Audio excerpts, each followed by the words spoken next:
When Joe was little, you know, first he was like a little skinny little surfer boy. Always liked to be outside, playing outside. He loved to be outside. To get him in the house, it was hard. He was a happy-go-lucky little kid, always smiling. He was like my little best friend. He never showed any signs of trouble at all that we would have upon, you know, later on in life with him. I knew he had a drug-related problem. I didn't know how bad it was, but it was terrible. He got worse and worse, and to the point where I couldn't stand him anymore. I didn't want him under my house. I didn't like him here. I didn't trust him. He wasn't my son. I don't know who he was. He was the devil, really. That's the best way to describe him. He was overpowered by a demon, by this drug. You want to spend 3 to 7 years in jail, Joe, or you want to go to rehab for a year? What do you think sounds better, Joe? And on fentanyl, he was pretty out of it. His body would get so relaxed that he looked like he was dead. You know, he would lay back and his mouth would just drop open, and it's harrowing to watch your son go through this. Joey! Joe, let's go. Joe! Joe! It was really hard, but like I didn't want to leave him.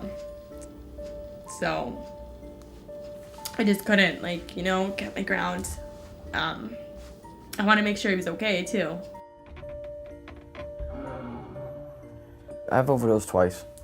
The first time it had to be fentanyl. The second time I overdosed was straight fentanyl. All I remember is putting on the radio to listen to music and have a butt. And then boom, I woke up in the ambulance.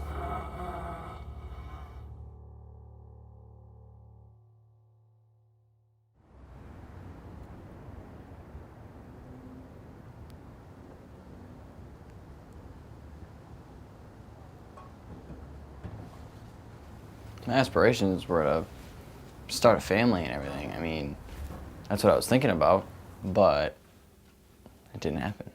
Drugs got in the way. I just started doing Percocets every day. I progressed from doing Percocets every day to doing dope every day. I mean, I knew fentanyl was in it. I knew it was cut with it.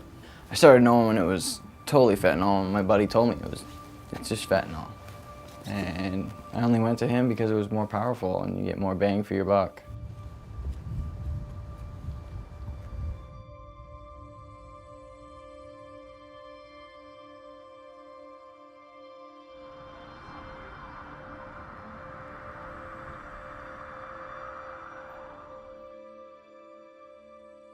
It's pretty scary because most people don't see what I see every day. I manage a crematory in downtown Manchester. And the fentanyl, I noticed a lot, the overdoses were coming more quicker. There was a lot more of them. Instead of getting 1 a week, I could get 3 a week. And a lot of times when I went and picked these bodies up, I wasn't sure if I was gonna go out and find my son.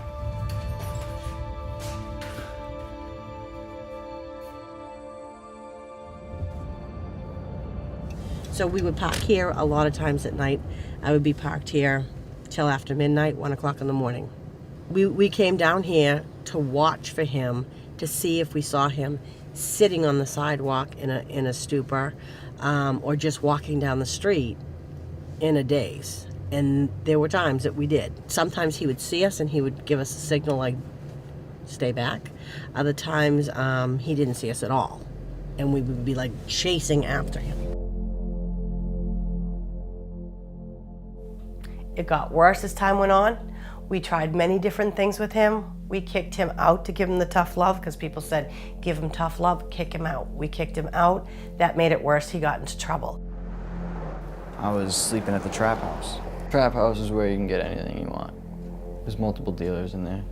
I got arrested once for crack possession, once for attempted burglary, and that was in the same day. And I also slept in the cemetery. Behind a mausoleum.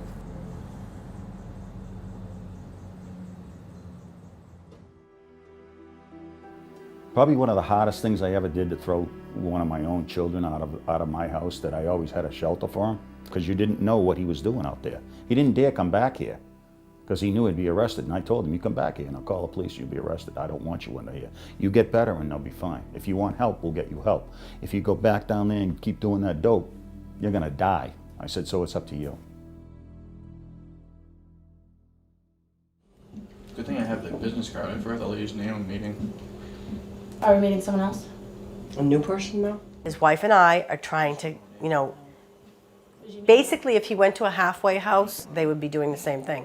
You need to get a job, you need to make phone calls, you need to be more responsible. It's time to basically change your ways. And is it tough? Yes. It's very tough. And he has told me that every day is a challenge for him. An addict alone is in its worst company, so it's like my mind is racing constantly, so I have to figure out stuff to do to keep my mind busy. There's a lot of demons in my head, you know? And it's like constant battle. I feel like there's like a war zone going on. Psychological warfare at its best.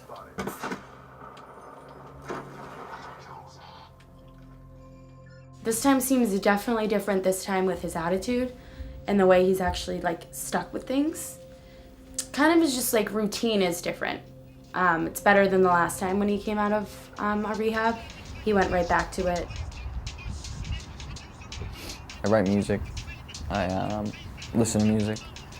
It's more of like a way for me to get away from the world. I mean, I hate the world the way it is, so I write about it.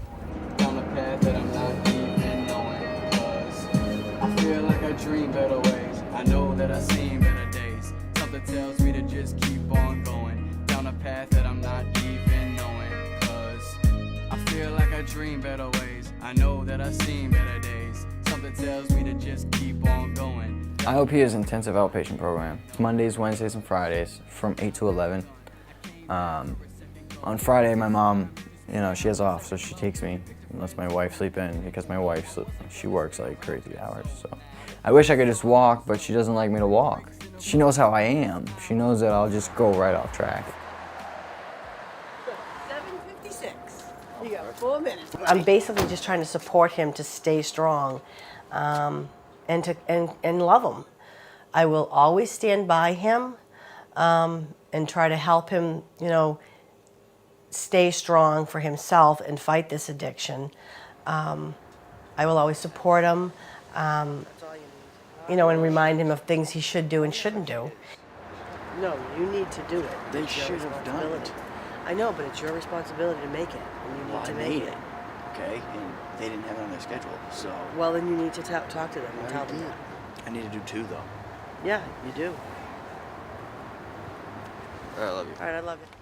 I'm vulnerable. I feel about my situation right now. I feel like I'm vulnerable. I mean, 60 days, I'm still new to it all.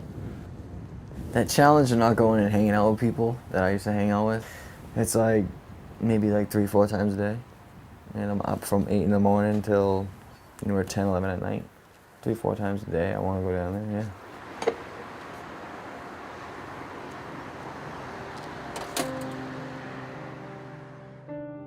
Shame is a huge part of addiction for the families.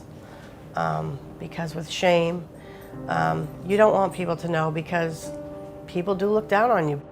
I didn't let my family, my sisters know for a long time. And one of my sisters said, God, I wish you let me know. I would have helped you. I've borrowed money from them. Joey has borrowed money from them. He pawned everything he could get his hands on, basically. And Cash for Gold is where he pawned my wedding band set 3 times because he told us that he owed people money. And the last time that he pawned it, I didn't have my rings back for a whole year.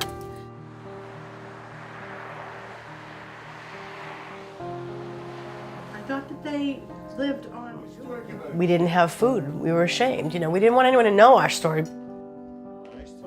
Every day he would go to his mother's work. She'd give him money and more money and more money, and he had more lies. She cried to me one day and she says, I've given him everything. She said, all my credit cards are maxed and they want their money. I said, how much do you need and how much have you given him? Because she kept it from me. She lied to me. My wife lied to me first time. So then I knew there was a real problem. My wife never lied to me. And she didn't want to tell me because I screamed. I said, don't give him any money. You understand? I used to scream every day. Don't give him any money. You call me. You tell me. I'll take care of it. But they gave him the money until it was all gone.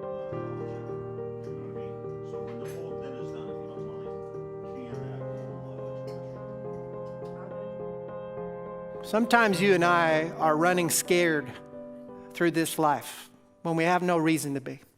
When you have Jesus, you have everything that you need. Amen? What I did to my family has been the hardest This week I dealing with. sought out a book. Just because they're still there. And it's like, why? You ever been there? How are you still proud that I'm your son? How are you still proud to say I'm your husband? You and I have a hurt world all around us looking for encouragement. Our neighbors are desperate to see us apply real love to real needs of real people in the real world. He is starting to come back to us. I see a lot of the old Joe, a lot of the younger Joe in him, where he likes to laugh a lot now. I think something clicked. Maybe that switch went on in his head, and maybe he wants to change. Maybe he saw the light. Maybe somebody came down. Maybe I don't know. But right today, my son is back again. This is me. This is who I am. This is who I want to be. I think I can do it. I feel like I can do it. I'm not going to say that I got this. It's the worst saying you can say. You never got it.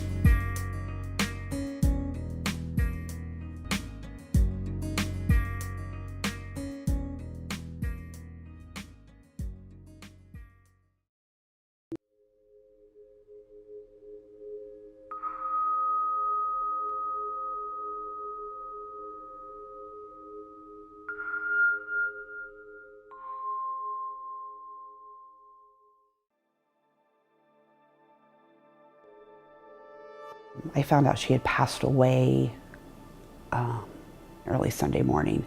I got a knock on the door, and there was 2 sheriffs and a guy in plain clothes. And it didn't even cross my mind that that's what they were here for. And they came in and, can you sit down? I said, sure, what's going on? And as soon as he said, we got a phone call from a detective in Florida, I knew, and I lost it. It's the most horrible feeling you'll ever have, and I don't think that I could ever be hurt like that again. Good morning. When Michelle Curran learned that her daughter, Micaiah, had died from an overdose of the opioid carfentanil this past summer, her 2 grandsons, Lane and Reed, were still asleep in a room down the hall. She and her husband, Chuck, had been caring for the boys while their mother bounced in and out of rehab. It was supposed to be temporary, but Micaiah's death turned it into a permanent arrangement. From that moment on, the simple act of waking the boys in the morning would take on new meaning. Michelle would have to do it not just as grandma, but as mom.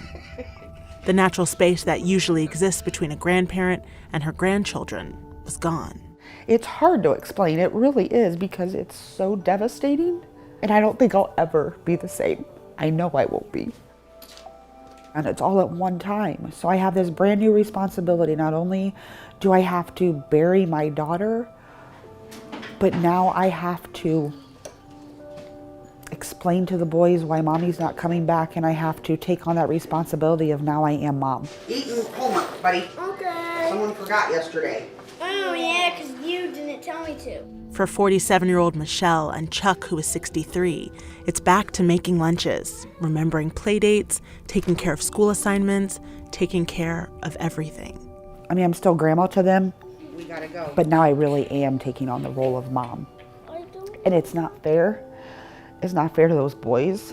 Lane is 7. He's a high-energy, boisterous kid with an insatiable need for hugs and kisses. And a kissy. Lots of them. Reed is 2 years younger. He's quiet and laid back. His grandmother describes him as a little old man trapped in a 5-year-old's body.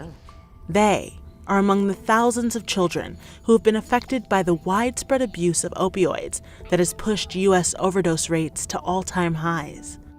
Traumatized by the mayhem of growing up with addicted parents, watching their mothers and fathers use drugs and OD. These children are often living in conditions which, when described, are painful to hear. There was not one stitch of food in that apartment. Nothing. Piles of trash littered all over the floor. There was like these milk jugs, and they were filled with vomit.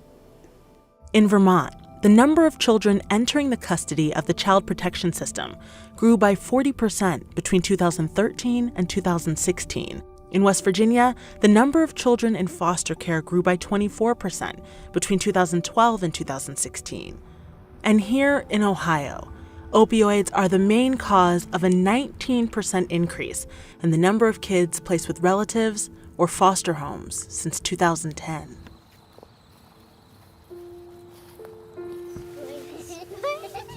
Ben is so empathetic and he is so kind. We can always depend on him to be in a good mood. He is always up and bubbly. He makes everybody laugh.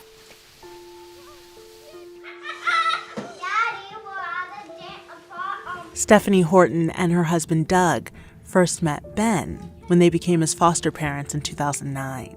He was a newborn going through painful withdrawal symptoms.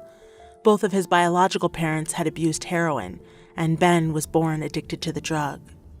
His mother dropped out of the picture early on, but his father, David McIntosh, got clean and regained custody of Ben when he was 20 months old.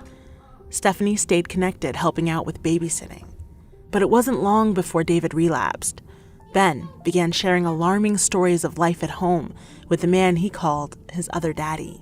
So he would go and tell his preschool teacher that his other daddy would tie a rubber band around his arm and use a spoon, and then he would be asleep, is what he would say. He would get really, really sleepy, and he would say, and I would try and wake up my other dad, but I couldn't wake him up. And he just wanted, he would say things like, I just wanted to be stronger, I want bigger muscles. So when I shake him, he'll wake up. At home, Ben's dad would often sit him down to watch horror movies. The scenes would leave Ben so terrified and transfixed that he wouldn't bother his father while he was using drugs. It was 18 months before the Hortons were able to regain custody. They officially adopted Ben last year and are raising him along with their 3 biological children. This past spring, Ben's birth father died of an overdose of fentanyl and morphine. Here's my other daddy and me, and that's me eating a donut. And then that's me and my other daddy looking at a comic book that I still got out here. My other daddy gave it to me. This 4x6 photo album, filled with pictures from his last supervised visit with David, is all Ben has to remember him. His mother Stephanie says she can already see some of Ben's memories with him starting to fade. But the trauma of those last months with his father, the effects of watching him in the throes of addiction, will be long-lasting. Ben suffers from post-traumatic stress disorder, bouts of mania and aggression. Without medication, he has trouble sleeping through the night, and his early exposure to horror films has made it hard for him to tell the difference between fiction and reality. The experiences have all blended together. At times, Ben can become so obsessive about his interests, from superheroes to Harry Potter, that he alienates other children. Everything that he wants to do is big. Everything is very intense. Whenever he makes a birthday wish, whenever he has any type of wish or anything that he does like that, it's always to be strong, to have muscles. Because that was the experience that he had, was when people are laying down, they might not get up. So I need to have bigger muscles and I need to be stronger. This is Avengers chocolate milk that I used to call Avengers chocolate milk. But it's just regular chocolate milk, because now I understand it's just regular chocolate milk. And I used to think if I drank this 100 times, I'll turn into a superhero, but now I don't believe that. Ben's history, the trauma inflicted on him at a young age, will haunt him for years. The way that he looks at and sees the world is affected because of that. And that, as a mom, as his mom, has always immediately caused anger in me and frustration and resentment of everything I see him struggle with. This one looks nice. Jolly, jolly snowman. It's the best time of the year. Who knows what'll happen down the road, but I always have that fear in the back of my mind, or one of the boys going to become, addicted to something. And I have to cross that bridge, unfortunately. Back in Pataskala, both Lane and Reed seem to be adjusting. They've gone to counseling and done well. Still, with the holidays, they're first without their mother. It's hard. So as a way to remember her, the boys turned sand dollars, which Micaiah loved, into ornaments for the tree. Did Mommy like fish too? Yeah. Okay, that's why I'm learning. Because I was making sure so I could do a fish. Oh, yeah. Mommy would love that. For Michelle and Chuck, the goal is simple. Take things day by day and soak up every minute, even though at times it's in the sweetest moments that they realize their biggest fears. And how am I supposed to see it? They'll crawl up in the chair with me and sit with me. They do that all the time. We've kind of outgrown that oversized chair, so we're gonna have to look for something like a love seat or something like that where all three of us can fit in there. But I've always believed that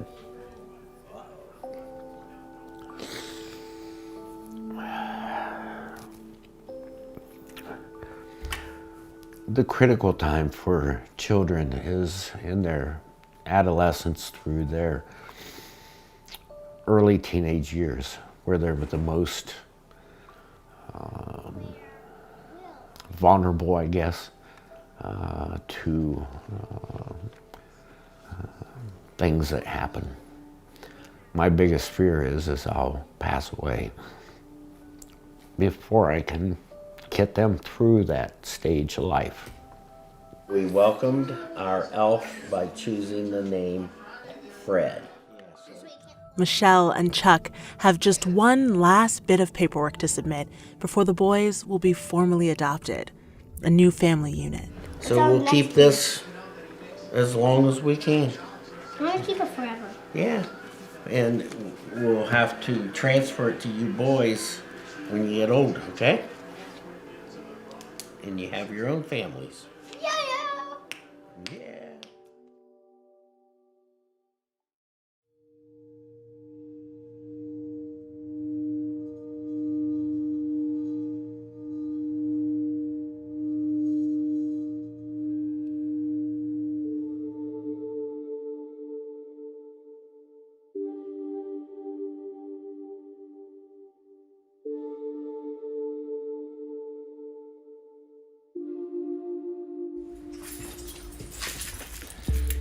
I haven't opened this box in 10 months. Oh man. This is my everyday kit. I just carry this shit around with me every day.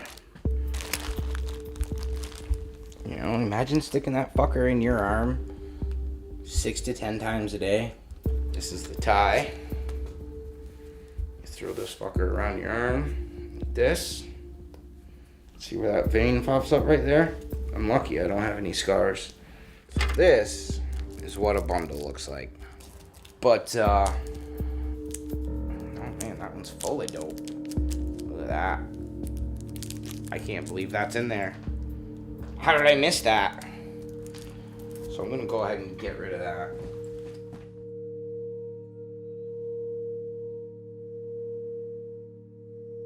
That's probably 120 or 130 bucks right there. That I could call any number of people and fucking sell this to right now. Or I could do it, or I could get high. See, I was shooting 4 or 5 bags like this full. See, that's about a bundle right there. You get 10 of those little bags out of that. But now, I'm just gonna throw it in the garbage. The toilet, actually. Just because I don't fucking need it. Just gonna let that shit go.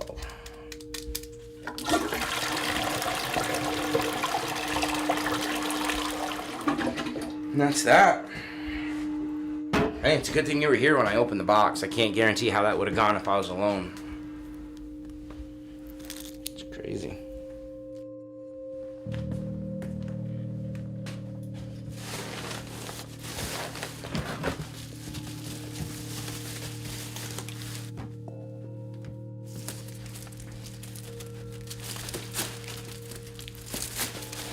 Get rid of that later.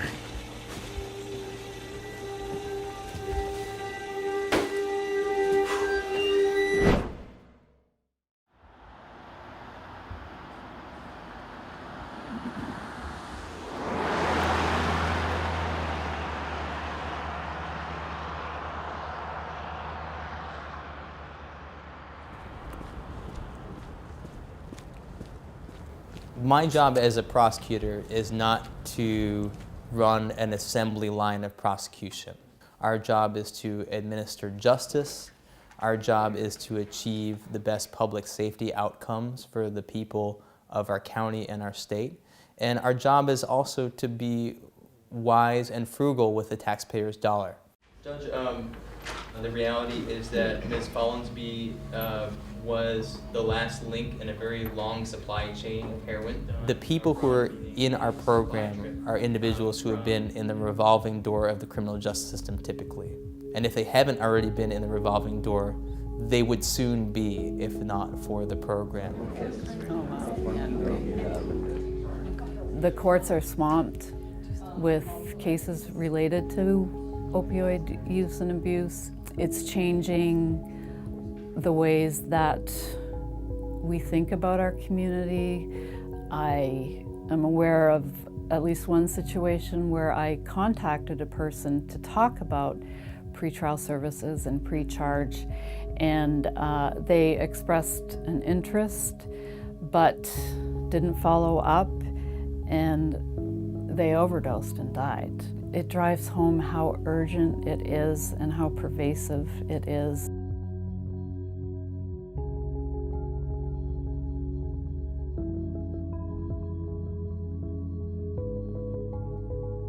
Recovery is hard. Recovery is the hardest thing that most of these people will ever attempt.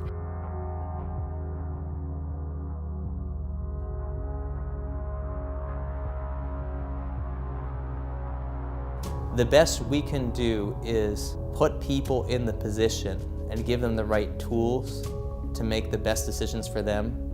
Not everyone does that. Not everyone is ready to do that. I have about 35 people in the program. About half of those are heroin charges. It's Ellen calling from Pretrial Services. I help with housing, childcare, employment, and just sort of monitor their progress. Hey Tom, how have you been doing? How's work and everything? Awesome. Yeah, we're short more people at work, so I'm getting a bunch more hours. The requirements that I have to fulfill on my part are I need to have employment.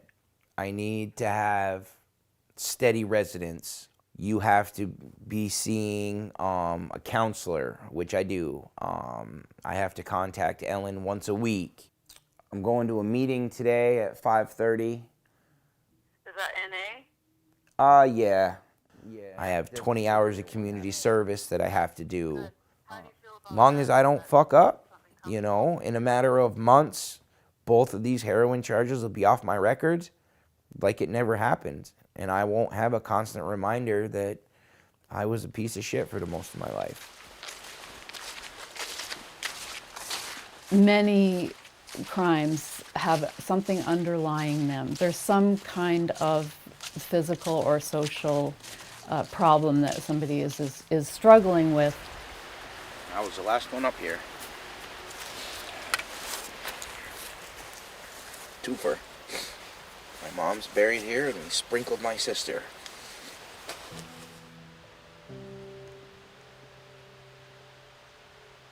after watching my mom die, like, I built a wall.